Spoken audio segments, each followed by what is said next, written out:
din po sa mga nasa online sa inyong pag-join sa aming worship celebration sa umagang ito. So, as I said, as I prayed, meditate, ano ang i-share kong message, so the Lord impressed in my heart that we will stick to our theme this year, no? So, enlarging our territory. Yan ang theme natin this year. And ang theme verse natin ay Isaiah 54, verse 2. Enlarge the place of your tent, stretch your tent curtains wide, do not hold back, lengthen your cords, strengthen your stakes. So previously, na-preach na ni Pastor Doms, how to be Great Commission Christians. So, may 3 points siya na binigay. To be Great Commission Christians, number 1, we must be creative. So, I don't need to explain much on this dahil na-preach na, no? Number 2, think global. Alam natin na our God is a global God. So, dapat may worldwide mindset tayo. Number 3, maintain an eternal perspective. Thank you. Thank you.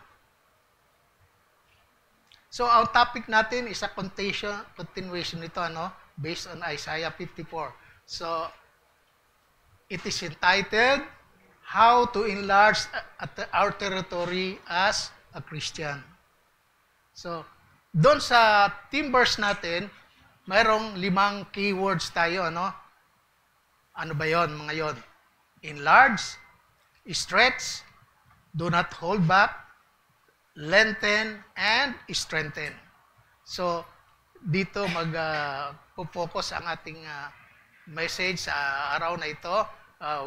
We will study and apply these 5 keywords to answer the question, how to enlarge our territory as a Christian. So, number 1, think big and get a bigger perspective.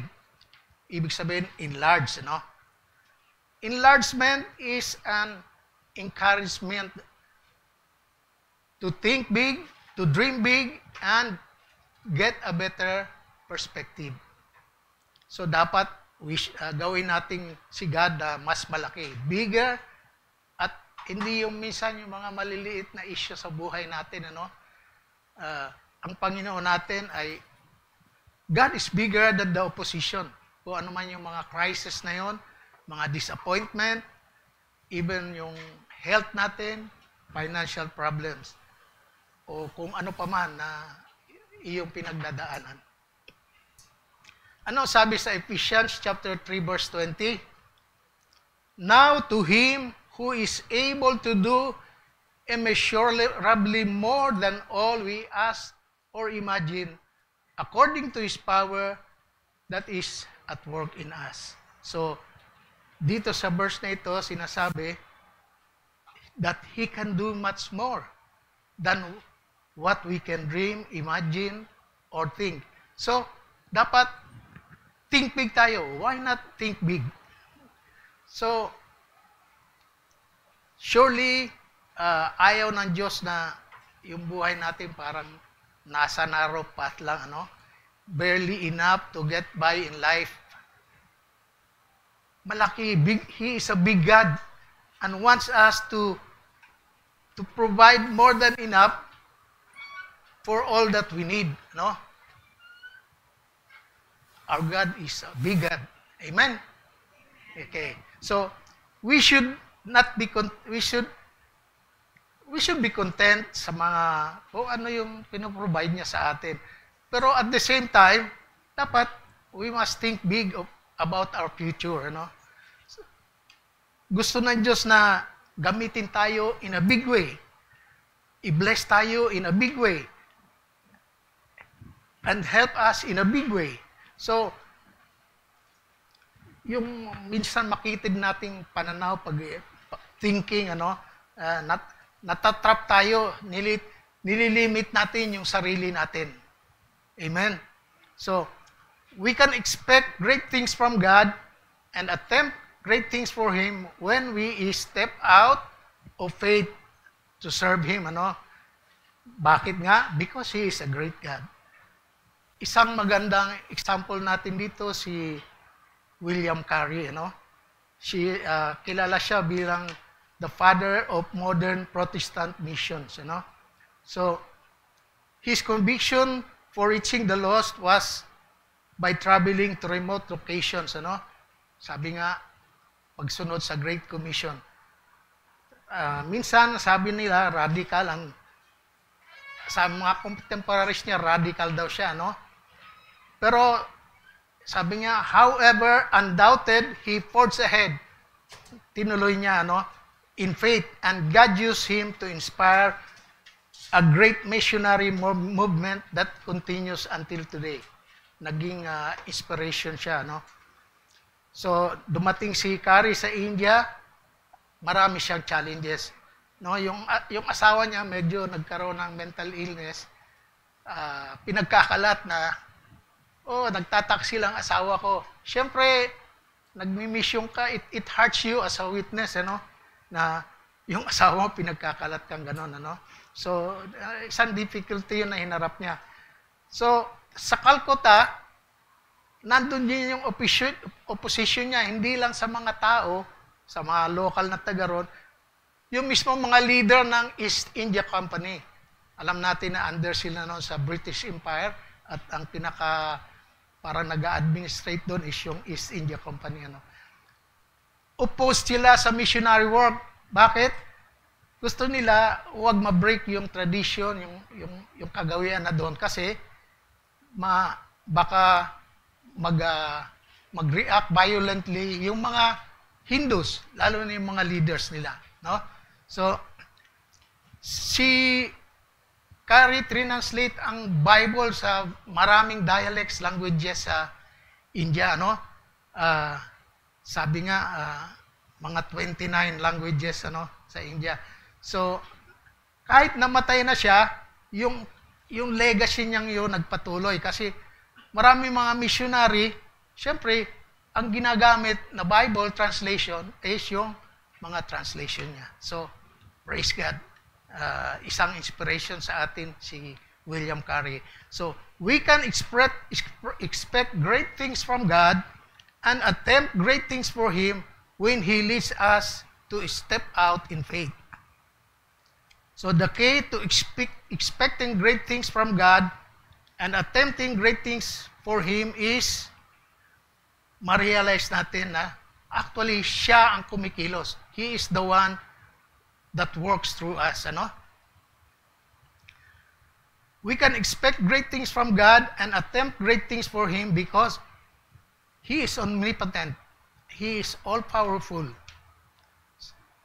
So, He is the supreme ruler at sabi nga, ang power niya unlimited. No? Invincible, undefeated, walang katulad, no equal or match. At sa Bible, makikita natin, mababasa no, yung mga ginawa ng Panginoon, ano, His great and awesome works. So, naniniwala si Jesus, tayo ng mga believers, ano, sabi niya, di ba? To do the works that He did and even greater things because He was going to the Father. Ang sabi sa John 14 verse 12 to 14, very truly I tell you, whoever believes in me will do the works I have been doing, and they will do even greater things than this because I am going to the Father. And I will do whatever you ask in my name, so that the Father may be glorified in the Son. You may ask me for anything in my name, and I will do it. So, bilang mga mananampalataya, we can expect great things from God. We can attempt great things for Him. Bakit? Nandito sa atin ang Holy Spirit. Ano? Siya, kasama natin siya. John chapter 14, verse 15 to 18. If you love me, obey my commandments. And I will ask the Father, and He will give you another advocate who will never leave you. He is the Holy Spirit who leads into all truth. The world cannot receive Him because it isn't looking for Him and doesn't recognize Him. But you know Him because He lives with you now and later will be in you. No, I will not abandon you as orphans. I will come to you. At sabi rin sa John 15 verse 7 to 10, if you abide in me, and my words abide in you, ask whatever you wish, and it will be done for you. By this my Father is glorified, that you bear much fruit, and so prove to be my disciples. As the Father has loved me, so as I love you. Abide in my love. If you keep my commandments, you will abide in my love, just as I have kept my Father's commandments and abide in His love. So, ang gusto ng Diyos na we bear much fruit for Him. However, dapat ang dreams, ang goal natin is to glorify Him. Hindi dapat tayo ang nag-glorify, o yung iba ang mag-glorify. Dapat siyang mag-glorify. Sometimes, nandun yung blessing ni God, to move forward in faith. So, ang ina-expect natin, great things, and ready tayo to attempt great things. But, gaya ng kwento ko sa inyo, si William Carey, we may face opposition from people, or from the devil himself. Pag ganitong mga pagkakataon, sitwasyon, we can step back and make sure we are in God's will. So, take time na gamitin natin yung discernment at hintayin ang confirmation ng Panginoon doon sa gusto nating gawin. When faced with resistance, manalangin tayo. Seek God and His Word at obtain tayo ng mga wise counsel. Nandiyan ang ating mga pastor, mga mature na believers, mga leaders natin. Then, you can confidently move forward in faith. So, just like William Carey, we must think big and dream big. Amen? Sabi sa Ephesians chapter 3 verse 20? Now to Him who is able to do immeasurably more than all we ask or imagine, according to His power that is at work within us. The things God is able to do in your life are exceedingly and abundantly above all that you can ask or imagine. So, we cannot conceive, we cannot comprehend yung mga bagay na inihanda ng Panginoon sa atin. Sabi sa 1 Corinthians chapter 2 verse 9, however, as it is written, with no eye has seen, with no ear has heard, and with no human mind has conceived the things God has prepared for those who love Him. So, it's time na huwag nating nililimit ang sarili natin. Minsan dahil sa mga nakaraan nating experience, mga pagkakamali, o minsan yung mga negative words na sinasabi sa atin ng mga ibang tao. Start thinking big and dreaming big when it comes to the things God has in store for your life. Sabi nga, start thinking outside the box and seeing yourself the way God sees you. At yun naman talaga ang mahalaga. Sabi nga, hindi yung applause of men, but yung approval ni God. Minsan sa tingin ng iba, yung parang minamalit ka, the vision of God may be impossible sa kanila, But remember, God believes in you. At He sees the person He created you to be. No? So, huwag nating halayaan yung mga negative opinions na yon, ano? Na maka-discourage sa atin. Sa halip, allow God to turn it all around by using what was meant to tear you down to propel you towards your God-given destiny. Amen? So, walang imposible sa Panginoon. Palagi nating dinideclare yan sa Bible. Ano? So, huwag tayong matakot to step out in faith. Ano? Doon sa mga unfamiliar. Step out of your comfort zone by faith. Ano? At believing God for big things sa ating buhay. So, katulong natin ang Panginoon. God will help you turn your big thoughts, imaginations, and dreams into reality. Amen. So, point number 2, exceed your current limits. Stretch. Ano? Ano ba yung stretching? It involves getting past yung current limit mo. Parang it operates like yung ating muscle, ano, na pinapalakas natin. So, God often calls you out of your comfort zone para mag-grow yung faith mo, ano? So, in order to truly fulfill God's purpose sa iyong buhay, kailangan tayo mag-take risk, no? Bawat risk na tinitake natin, may stretch, including your God-given resources. So, dapat we will constantly examinin ang sarili natin, ano? At ready ba tayo?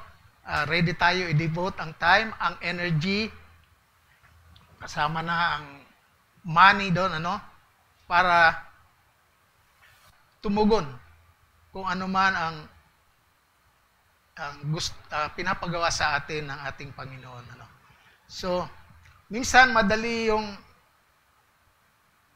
naramdaman mo, ano, to the point na na-stretch na yung limit mo. Pero ang Diyos natin, ang power niya limitless. So, gusto niya i-stretch tayo beyond doon sa tingin natin ay possible, no? It's only when you get to the point, so doon ka na sa point na na-stretch ka na kumbaga sa parang wala na, kumbaga sa sasakyan, na-press mo na yung silinyador ng todo. So, dapat mag-rely na tayo sa power ni God.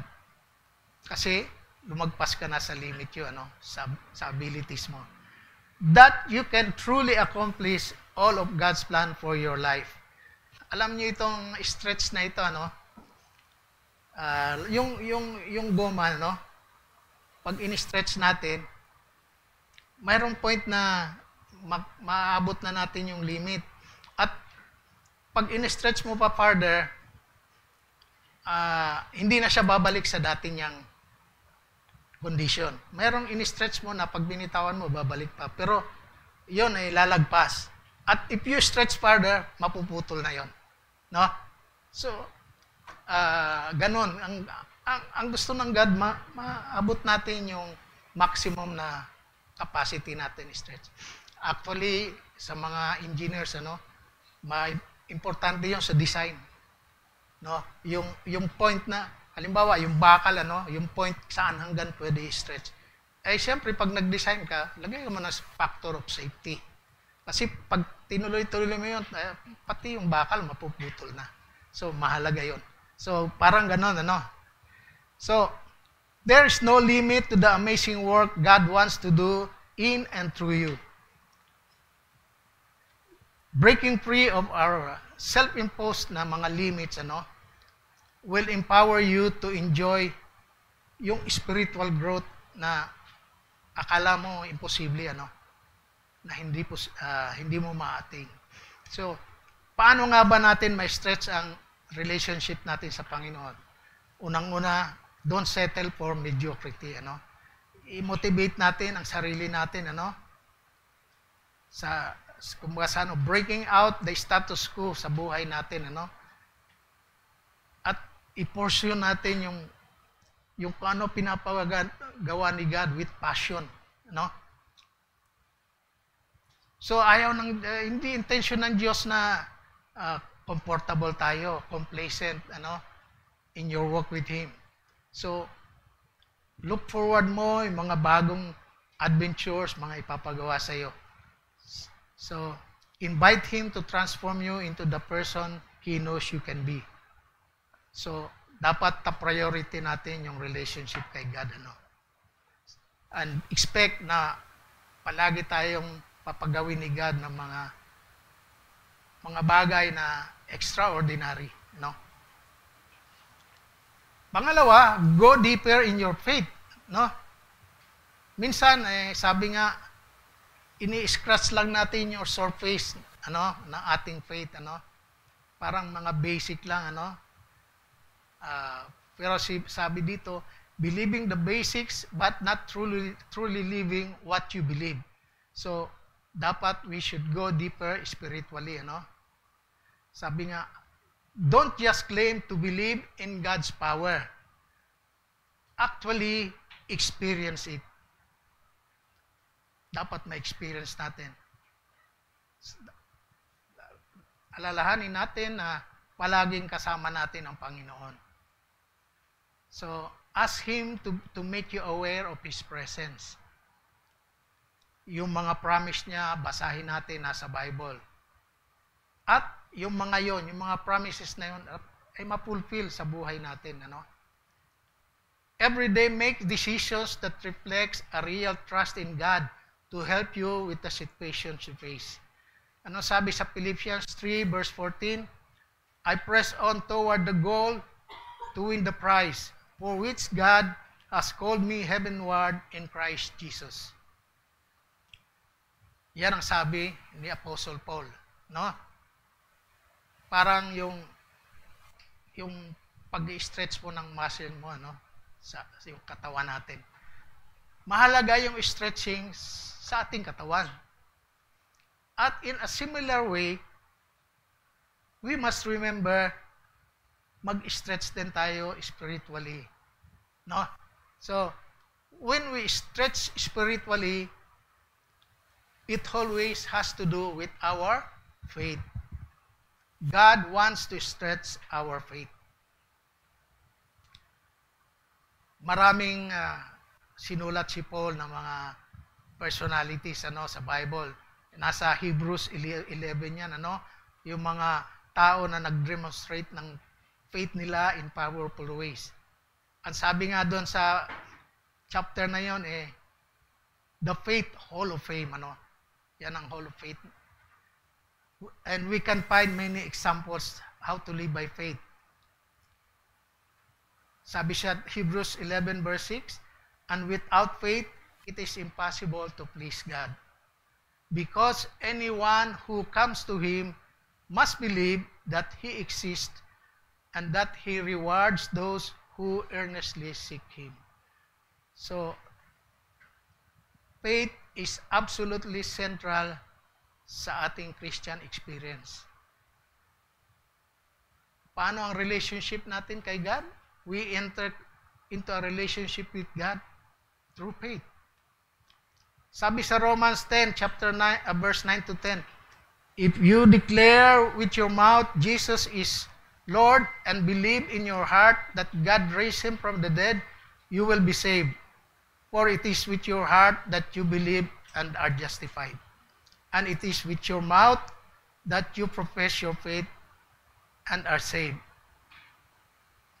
So, sabi nga doon sa Hebrews 11 verse 6, without faith, impossible to please God. So, napakahalaga ng faith sa ating mga Christians. Ano ba sabi ng Panginoon? If we have faith kasing laki lang ng mustard seed, we can pray and see mountains cast into the oceans. Ibig sabihin, we can move mountains, So, yun ang gusto ng Panginoon, i-stretch ang faith natin.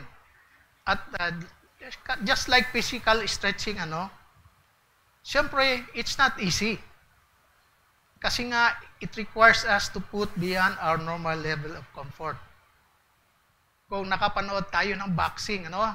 Hindi ba mapapabilib kayo, ma-amaze kayo doon sa mga boxers, ano?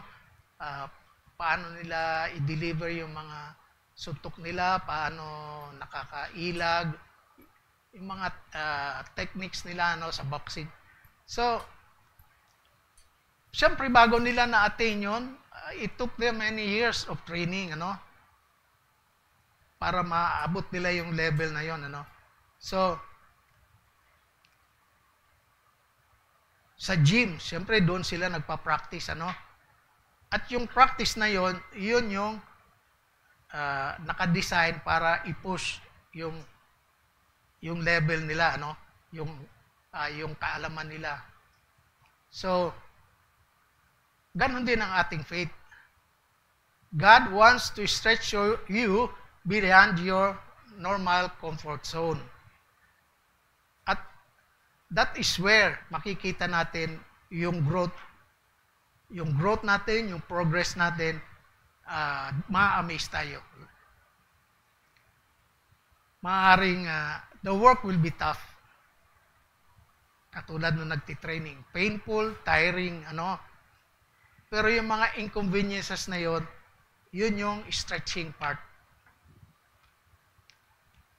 Kami, ano, madalas every year we go for missions, ano.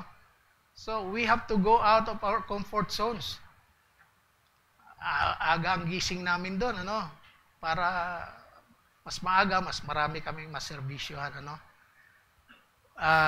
Of course, yung biyahe doon minsan malayo at yung kalsada matagtag, sigsag-sigsag, ano, uncomfortable.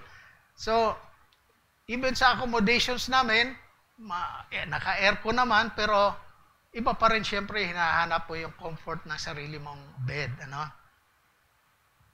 Doon sa venue, siyempre kadalasan, sabihin na natin, medyo liblib mga yun, mga tribes yung nandun.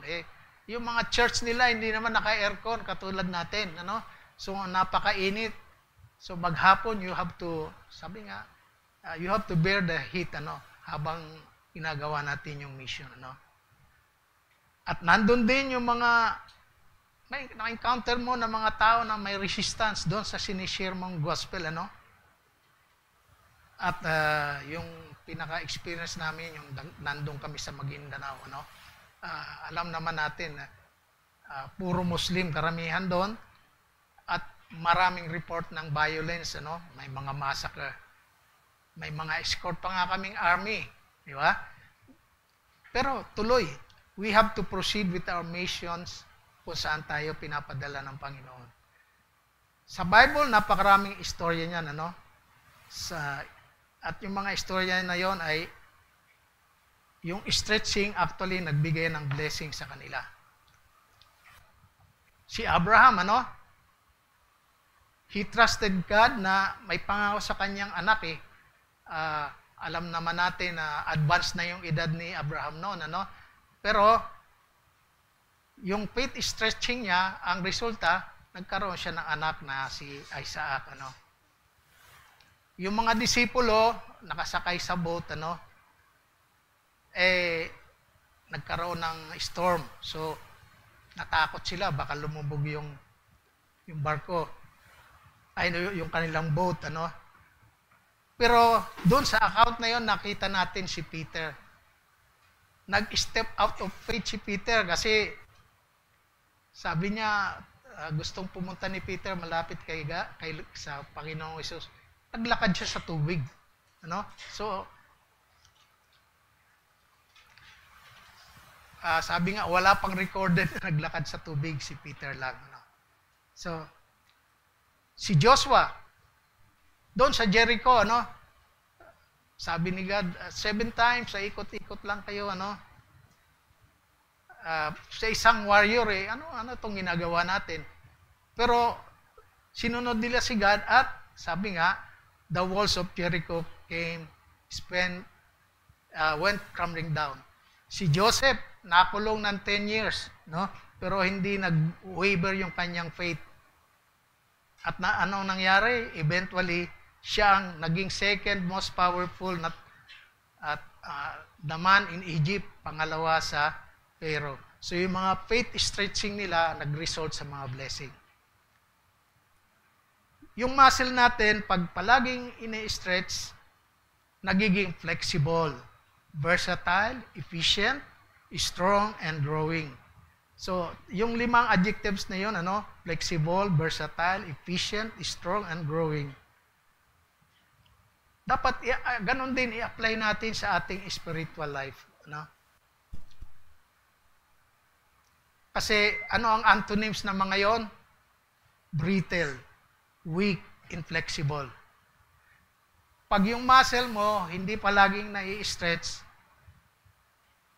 mami-maintain ba niya yung same condition niya?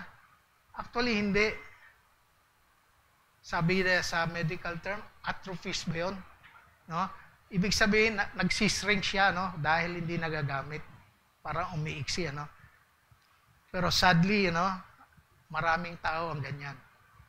Thousands of people whose faith has atrophied because they have not been stretching their faith muscles sa pagsunod sa Panginoon. So, God will ask us to stretch our faith. He will ask us to stretch as far as we can, Pero, gaya ng explanation ko kanina, He will never ask you to stretch farther than what you can stretch. Otherwise, bibigay ka rin, So, would you ask God to stretch farther than you can stretch? So, hindi tayo papagawin ni God ng hindi natin kaya. Bilang Kristiyano, nandiyan ang Holy Spirit. And our capacity to stretch is a lot more than we may realize. Alam ng Diyos kung hanggang saan ang capacity natin. So, stretch tayo ni God para maging flexible, versatile, efficient, strong, and growing. Pag may pinagawa si God, actually, nasa atin yung decision, Sumunod to stretch our faith, So, sa Bible, nakita natin na when we stretch, sabi nga, we will touch the hand of God. Bakit? Yan ang posture ni God,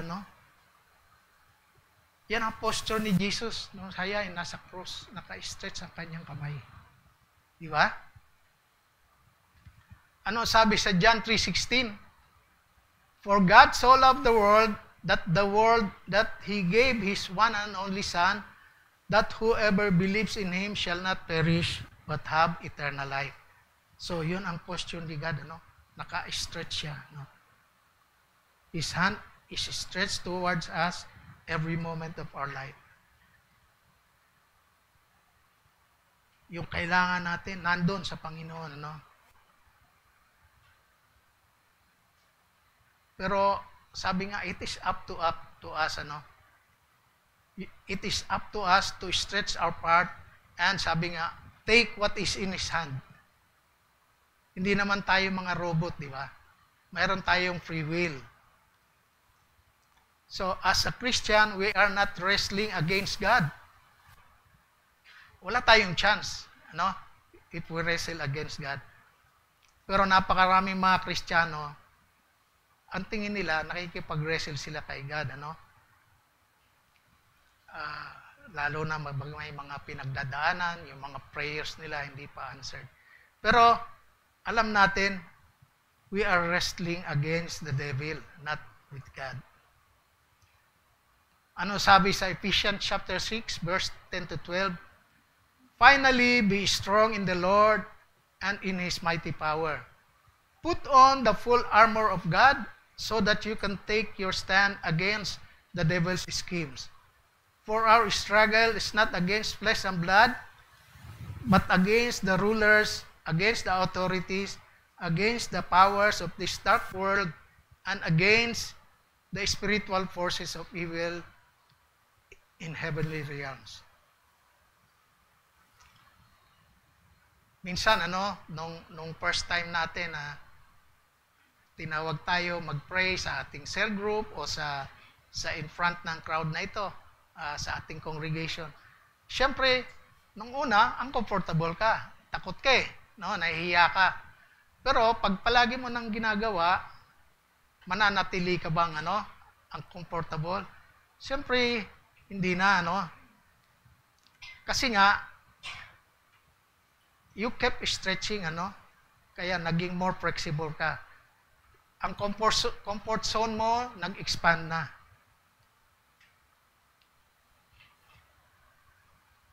So, napakahalaga na it is very important to understand what fear is and how it works against us, dahil kung hindi, it can keep us from becoming what God created us to be. Ibig sabihin, hindi natin ma-fulfill yung purpose ni God sa atin. At yung fear na yan ang ginagamit ng diablo, to make us miserable and, sabi nga, destroy our lives. Minsan sa isip nag-uumpisa yan, at yung emotion mo apektado na, Yan ang common way ni Satan, Simply put, fear is the opposite of faith. Ang gusto ng Diyos, we should walk by faith. Ang gusto ng Satan, we should walk by fear. So when we learn to live by faith and not let fear rule our life, we can live a fulfilling, satisfying, peaceful, and joyful life in Christ. Ano sabi sa Proverbs 23 verse 7? For as he think in his heart, so he is. Eat, drink, he says to you, but his heart is not with you. So, fear begins with a thought. Ang sabi nga, may kasabihan, where the mind goes, the man follows. Amen? So, sabi sa Romans 12, verse 2, do not conform to the patterns of this world, but be transformed by the renewing of your mind. Then you will be able to test and approve what God's will is, His good, pleasing, and perfect will. So, sa Bible, the Bible talks about meditating on the Word of God, and having our minds renewed so we can know what God's will is. So, ano ba yung meditation? Meditating means to focus one's thought on and reflect on or ponder over the scriptures paulit-ulit, over and over in our mind. Hanggang sabi nga, nasa sistema mo na, it becomes a part of you. So, meditation takes information and turns it into revelation. Amen? So, is fear holding us back? Maraming tao, actually, may mga giftings naman, may mga talents naman. Pero, hindi nila ginagamit. Siguro nung una, they tried and they failed. So, ayaw na uli mag-try. Because of fear. So many people are frustrated because they know they are not doing what they are meant to do and are letting fear rule them instead. Ephesians 2 verse 10, for we are God's own handiwork, His workmanship, recreated in Christ Jesus, born again, that we may do those good works which God predestined or planned beforehand for us, taking paths which we prepared ahead of time, that we should walk in them, meaning living the good life which He prearranged and made ready for us to live. So, pag naging born again tayo, through our relationship with Jesus Christ, nagiging recreated tayo. We become recreated in Jesus Christ. Born again, born anew. That we may do good works which God has predestined for us. So, whatever Jesus is, we are too. We are strong in Him. He is courageous, so we are courageous. He is a conqueror, so we can be too. He has peace and joy, so we can have peace and joy. He is capable and bold, so in Christ, we can do whatever we need to do with His boldness. Amen? So, habang inaaral natin ang Bible, minimeditate natin kung ano yung sinasabi ng Panginoon, marirecognize natin ang mga fears sa ating buhay. Ano? The fears that life are holding you back. At ma-overcome natin to by seeing yourself in Christ. Kasi na-reborn na tayo, we are a new creation. Then you will find you have whatever you need to do that you are created for. Number 4, go farther in output and effort. Lenten. No? So, Lenten is to go farther in output and effort. Ibig sabihin, going the extra mile. No? Of course, going the extra mile is not normal. No? So, go farther in output and effort. So, paano ba yun? Lenten. How shall we lengthen the cords? By going forth in every direction. Ano sabi ni Pastor Doms doon sa preaching niya? We must think global. Our God is a global God. So, we must have a worldwide mindset. Ano ang compressed vision statement natin? By God's grace, we are a church that transforms families, communities, and nations for Jesus. So, may cord tayo for the families, cord for the communities, and cord to another to the nations. Ano? For the past 20 years, nagmi-mission tayo, ano? Either dito sa nearby communities o sa iba-ibang lugar sa Pilipinas. Ngayon, as informed also ni Pastor Doms, we have already set our sights sa ating mga neighboring ASEAN countries. Ano? So, we will go for medical and dental missions doon. We already have men of peace sa mga lugar na yon. Hinahanda na nila yung lugar na yon for us. So, let these cords be carried on to the ends of the earth. So, kung gusto natin na humaba ang cord, ano, kailangan idagdag natin ang ating sarili. Halimbawa, ano, makita natin yung bombero, may nire-rescue siya na sa sunog, ano, mataas na building. Eh, yung kanyang ladder medyo kinapos. Konti lang naman. So, hindi niya maabot yung i-rescue. Anong ginawa niya? Tumungtong sa doon sa pinaka-dulo ng stair, ano? At yung mga kasama niya, ginamit siya para makadaan. Dinugtong niya sarili niya. Yung mga nire-rescue naman, pag binababa, pinapadaan din sa kanya. So, yun yung idagdag natin ang ating cord, ano?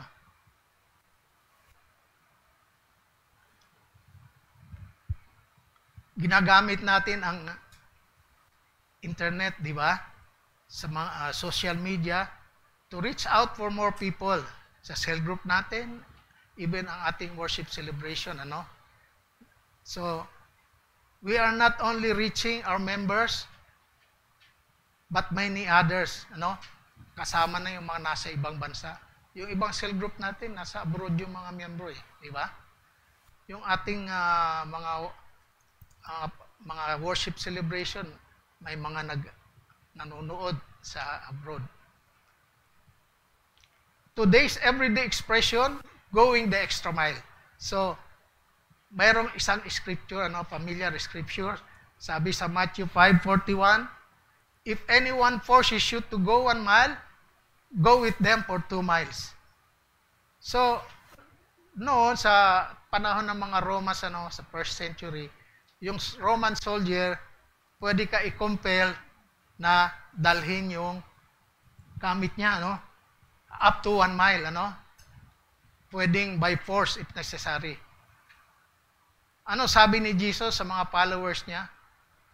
Jesus told his followers that carrying the Lord farther than what was required was a way of exhibiting their love for Him.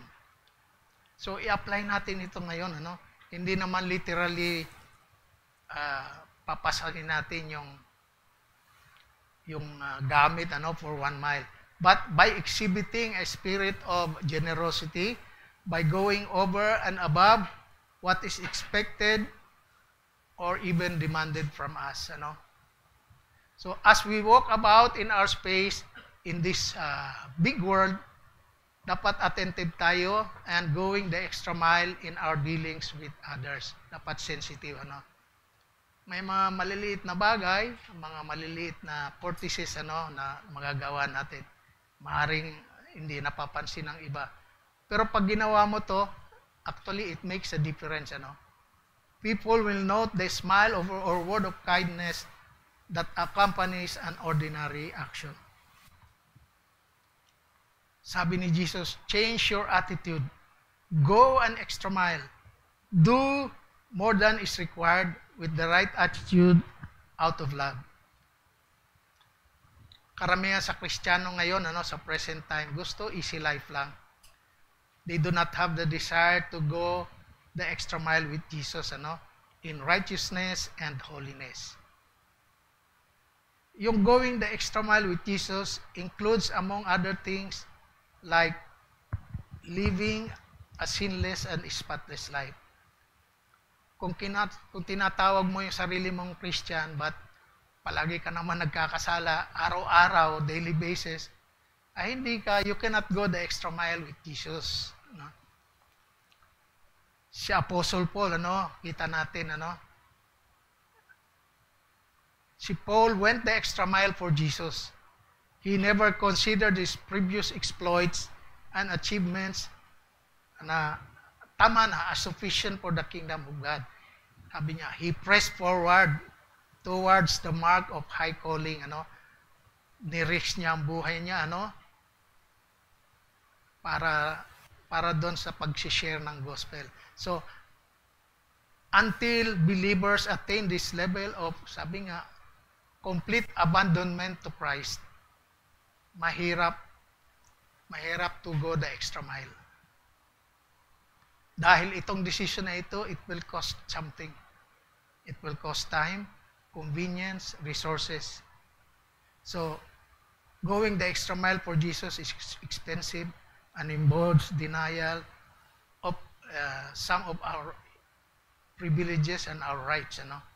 So, si Paul, he was a warrior. He shook the whole Asia continent and Europe. Sabi nga, he worked more than yung mga for Christ, doon sa mga ibang disciples pa, sa mga nauna sa kanya. At siya ang sumulat ng 14 epistles, that is more than half of the New Testament. Despite these exploits, he still pressed forward for more services for the Lord. Paul's resolve was absolute, undoubted, and exemplary for all the believers. So, it takes determination and courage to stand for Jesus, in all of the areas of our life. Dapat nandun yung persuasion, inner resolve, and sabi nga, go the extra mile for Jesus. So, dapat bilang Kristiyano, yan ang ini-strive natin. The call to believers is to press forward in service to the Lord. The Lord wants us to break limits. So, yan mga exploit nila Paul, nila Elijah, ni Moises. Yung isang a child of God has so much untapped resources inside him. Hindi lang natin alam, na yun, maraming resources na nasa loob natin. The investment of God sa atin ay dapat hindi nasasayang. Gamitin natin, use them to profit the world. Sabi nga, we are the image of God, at as such, we must exhibit the full character of God in action. Sabi nga, let's look out, sabi nga, for fertile grounds to cultivate. Panahon na mag-harvest ng soul in the world. Alam natin, napakaraming sinners na mamatay araw-araw. Hindi nakakarinig ng gospel, ano? So, get set to do something for the Lord.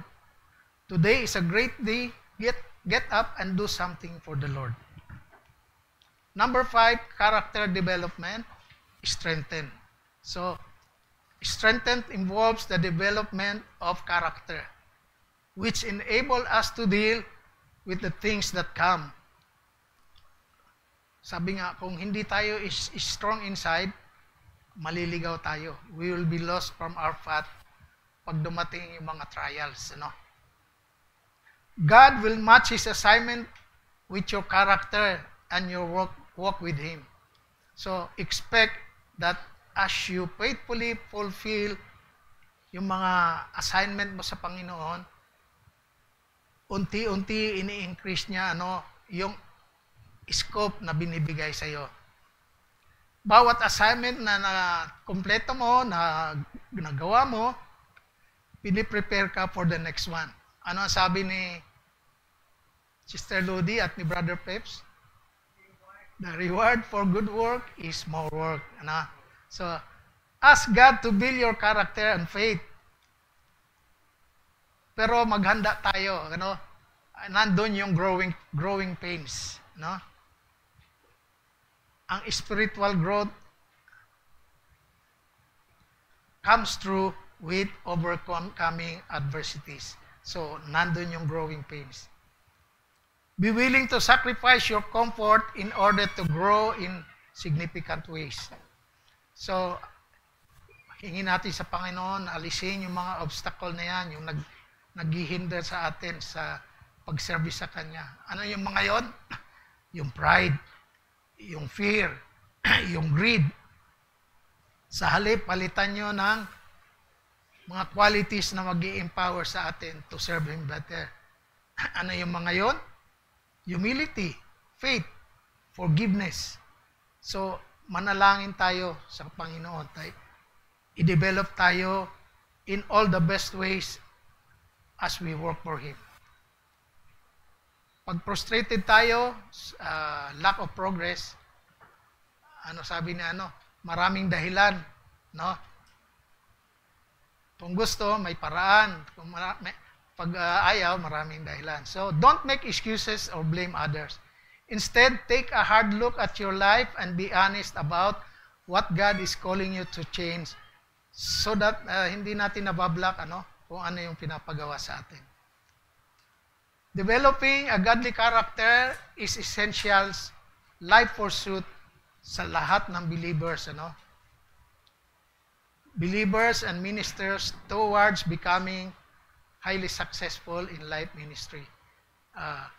Sabi nga, the basic truth to it sa bawat human being ay napakahalaga ng character.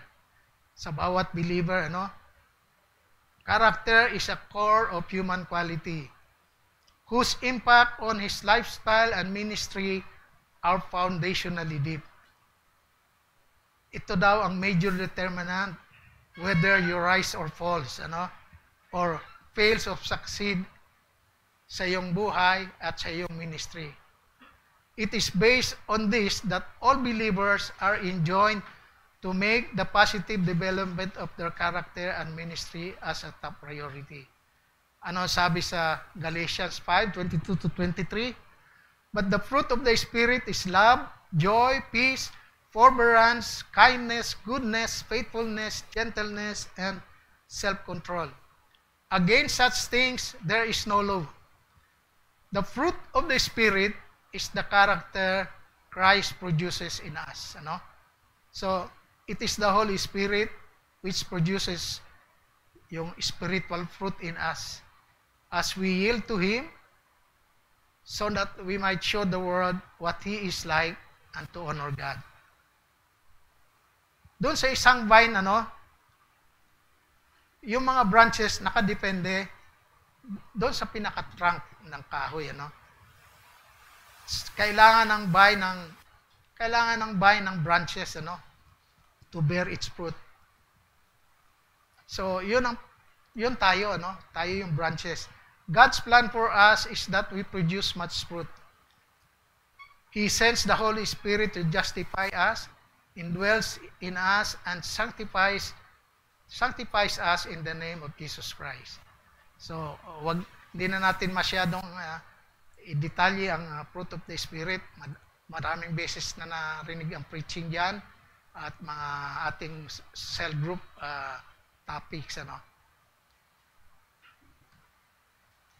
So, nung installation ng ating mga new elders, si Brother Beam, Brother TJ, ano yung i-preach sa atin ni Pastor Doms? The godly characters of elders and deacons, ano. 1 Timothy chapter 3 verse 2 to 7. Therefore, an overseer must be above reproach, the husband of one wife, sober-minded, self-controlled, respectable, hospitable, able to teach, not a drunkard, not violent, but gentle, not quarrelsome, not lover of money. He must manage his own household well, with all dignity, keeping his children submissive. For if someone does not know how to manage his own household now, will he care for God's church? He must not be a recent convert, or he may become puffed up with conceit and fall into the condemnation of the devil. Moreover, he must be well thought of by outsiders, so that he may not fall into disgrace, into a snare of the devil. 1 Timothy chapter 3 verse 8 to 12, ano, ito naman tungkol sa mga deacons. Dapat dignified, not a recent convert. So on and so forth. Anyway, na take up na yan dati noon, no? So yung mga verse na ito, it identifies to us what are the holy or the godly characters na dapat nating i-develop. Bakit nga ba importante ang character sa ministry? Alam ng Diyos yun. God knows how important, ano? And also, He knows that only a godly character can produce it. Kung hindi concerned si God sa ating character, sa ating reputation, He will not deal with doon sa mga character ng tao na ginamit niya, no? Throughout humanity, throughout history. Example, si Abraham, ano? 10 years na nag-antay. So by faith, ano, nabuhay sa Isaac. Si Jacob, binago niya yung the way he walked, ano, before he blessed him with a new name. Naging Israel siya, ano. So si Joseph, talaga namang may mga dream siya, ano. Pero sabi nga, nilagay sa test ang mga ito, ano. So yung character niya na test, ano. And God prepared him to save an entire nation from famine. Haring Saul, ano, masyado niyang pinahirapan si King David, ano, several years, ano.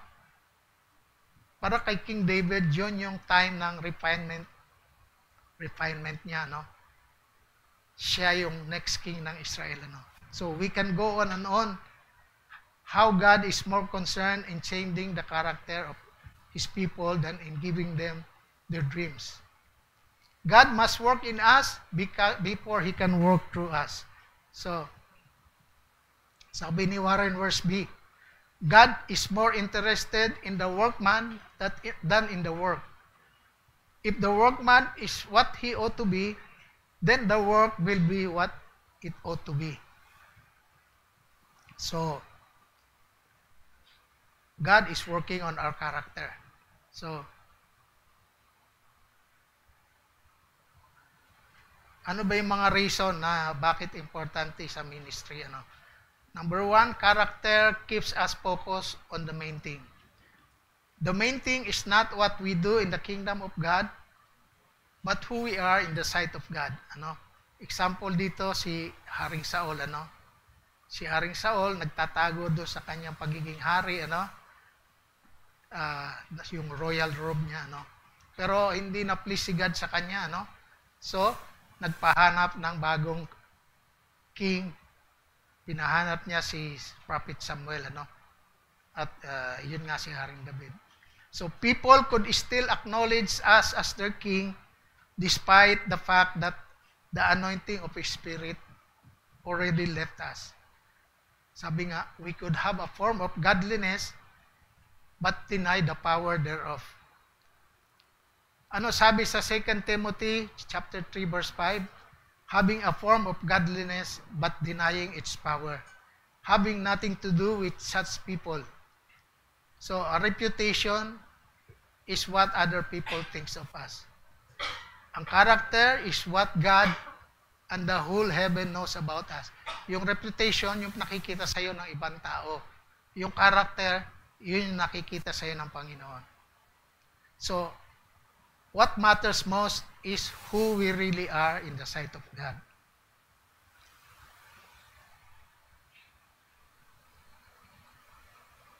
So, ano sabi sa Matthew 7:22 verse 23, many will say to me that on that day, Lord, Lord, did we not prophesy in your name, and in your name drive out demons, and in your name perform many miracles?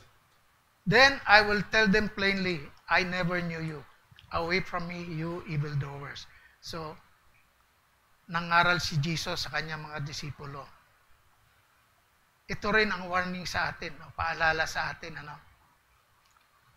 Ang mahalaga ay hindi yung reputasyon, ano?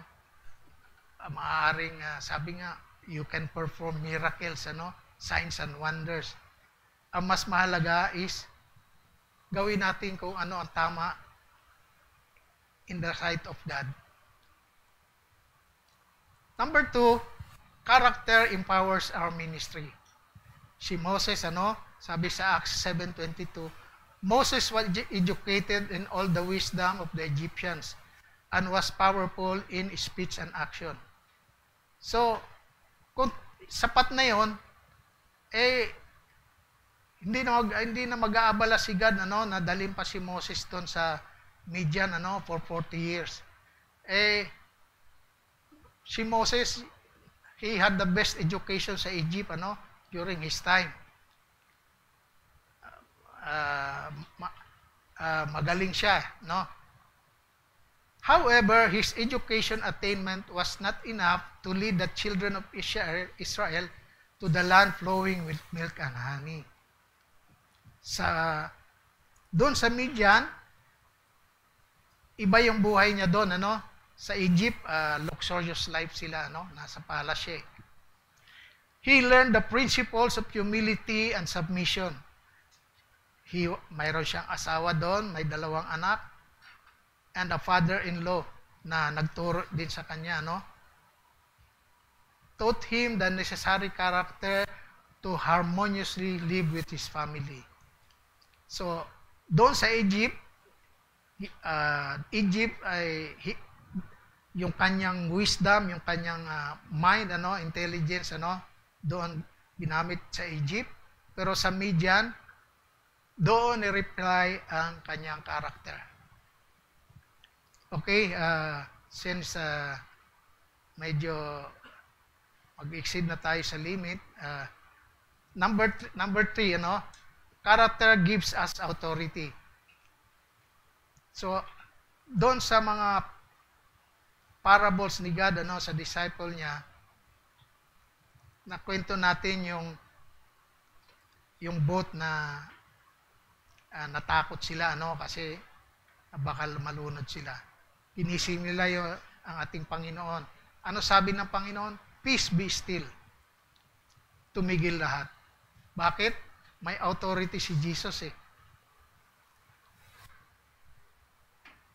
So, tayo din, we become effective in the ministry if we are a person of authority. Pero hindi tayo magiging person of authority pag hindi tayo naging person of character, ano? So, credibility then gives us the authority we need in ministering to the people.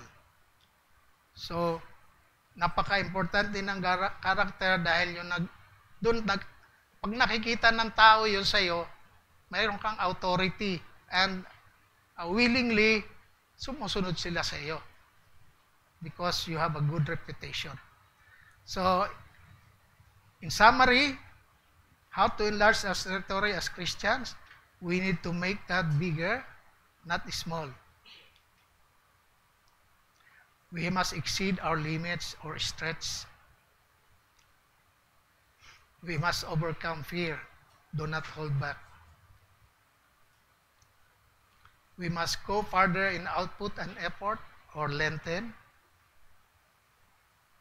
Number 5, strengthen or develop our character. So, as a challenge, dapat ba tayo mag-respond to God's call to expand His territory? Would you be a Great Commission Christian? Nabanggit ko kanina, maraming mga tao ang namamatay araw-araw. Walang nag-share ng gospel, hindi sila nabigyan ng chance to make a decision para tanggapin ang Panginoong Hesus. So let us look upon them through the eyes of Jesus, with love and compassion. So are we willing to step out of our comfort zone and go where God leads us? Shall we respond to the voice of the Lord saying, "Whom shall I send? And who will go for us?" Ang dapat natin response is, "Lord, here I am, send me." Let us pray.